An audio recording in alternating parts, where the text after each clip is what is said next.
These are the best RSI indicator settings you need to know. First of all, we of course need to know how to change the settings of the RSI.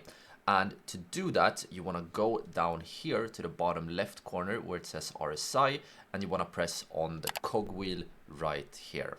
Next, you want to make sure that we are here on the inputs tab, and as you can see, we have something called RSI length. We have the source here, and we also have something known as smoothing. But for now, the regular RSI indicator, what I recommend is that you go here to the style tab and that you uncheck to begin with. You uncheck the RSI based moving average, because this is basically the yellow line. I'm not sure you can see, but you see we have a yellow line right here that is a moving average of the RSI itself.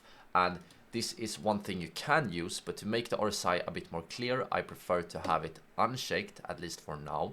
And now to make the RSI a bit more, clearer, you can also, for example, change the, how thick the RSI indicator is right here. You can change the thickness, you can change the color if you want to.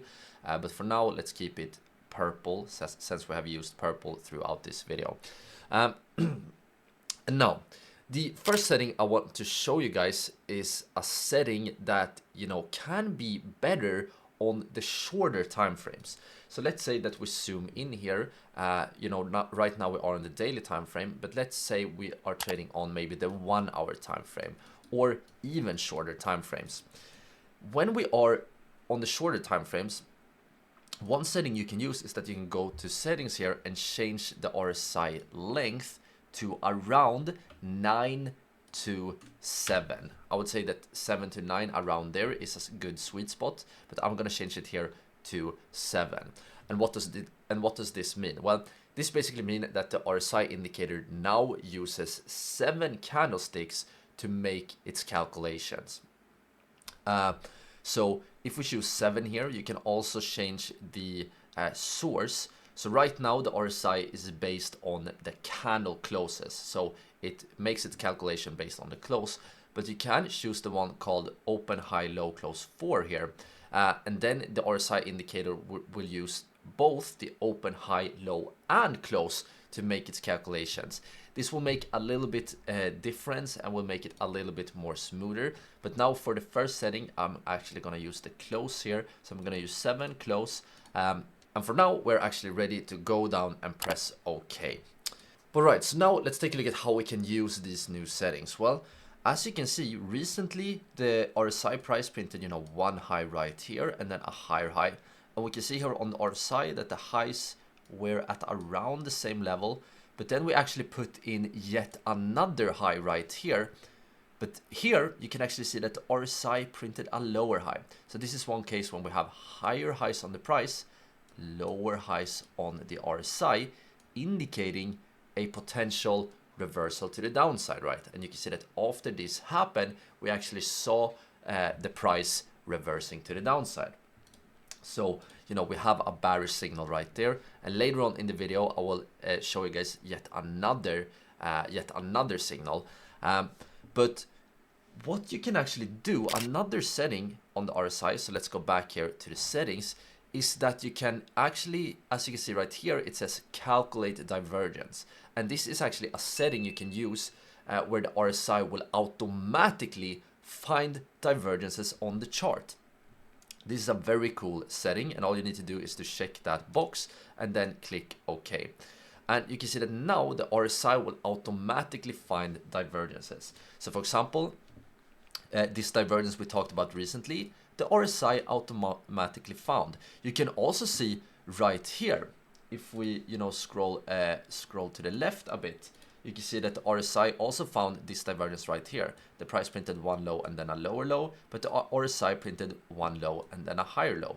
This right here is a bullish divergence, and remember what this means. It indicates a reversal to the upside. So this is an amazing setting in my opinion, and it does it is able to find most divergences. But as you can see, for example, right here we had one high and then a higher high. We had one high and then a lower high on the RSI. So this was a bearish divergence, but it didn't play out. And there's one important thing to mention right away, that not all divergences will play out right away. In fact, in order to trade divergences, you want to combine divergences with something known as price action and market structure. And you know, price action and market structure, I have full courses on both of these topics, and I highly recommend to check them out. So I'll make sure to link my full playlist where you will find both of these courses and much more right here on the screen. But yeah, so this was the second setting you can use.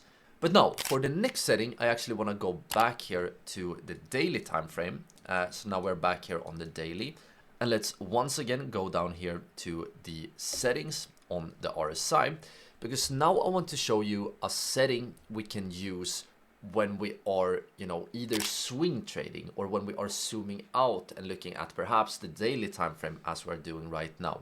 So remember here that the standard setting of the RSI is 14. So let's first of all check back to 14, and we can also for now stop calculating the divergences, so uncheck this one. But when it comes to longer term time frames, one of my favorite settings is to actually change the RSI up to 21. So this will make the RSI base its calculations on 21 candles instead. And this can actually, you know, smooth out the price and sort of make the RSI more significant and based on more candles. And for example, one thing you will notice about this setting that was not true when we had 14 as the length is that now during this whole rally right here, during this whole rally, the RSI was above 50, right? And remember that when the RSI is above 50, it signals that the trend is still intact, right? When the RSI is above 50, that is what we preferably want to see when we are trading in the same direction as the trend in an uptrend. And having RSI at 21 can really help out with that. Yet another setting I want to show you guys is how we can change the RSI bands, or how we can change the RSI limits. And to do this, you want to, once again, we open up the settings tab, but now we want to go to the style tab of the RSI, and we want to, as you can see, we right now have an RSI upper band right here, and we have an RSI lower band. And remember here that I have talked about that in many trends, the RSI will, you know, many of the best trends, for example, many of the best uptrends, the RSI will stay above 70. So for example, you can see that most of the gains in these trends actually happened, you know, above 70. For example, this whole part right here was above 70, so this whole move right here was above 70, and also, you know, a lot of the parabolic move here recently was also above 70, right? So that is a reason why, if you want to find extreme values in uptrends, or that you can use as warning signs, I recommend to change this to 80-20. Because now, when we press OK, you can see that we only have the most extreme values. So for example, right here, we peaked above 80 really quickly, and right here and right here, we peaked above 80 really quickly. And if you look here, you can see that these were the spots where we actually saw reversals. So this combination with 80-20 together with 21 periods can actually, you know, be better used as a sort of overbought and oversold conditions. But if you have been watching this course, you already know why overbought and oversold conditions might not be the best thing to use at all in strong trends. But here, yet another setting we can use is we go to the settings tab, and now we go to inputs, and now we go to smoothing. But instead of, or I actually need to, you need to check the RSI based moving average again, then you go to input, and now you can enable SMA plus Bollinger Band. Because when we enable this, we get yet another potential signal of extreme values. Because you might wonder, you know, what does the Bollinger Band tell us? Well, the Bollinger Band is the sort of green area right here that is, you can see it's contained here within a green area.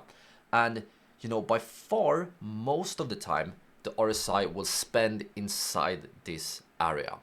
So you can think about this area as this is the normal range. And if RSI peaks above or below this area, that is a signal to really pay attention, because that means that the RSI is right now not behaving in a normal fashion.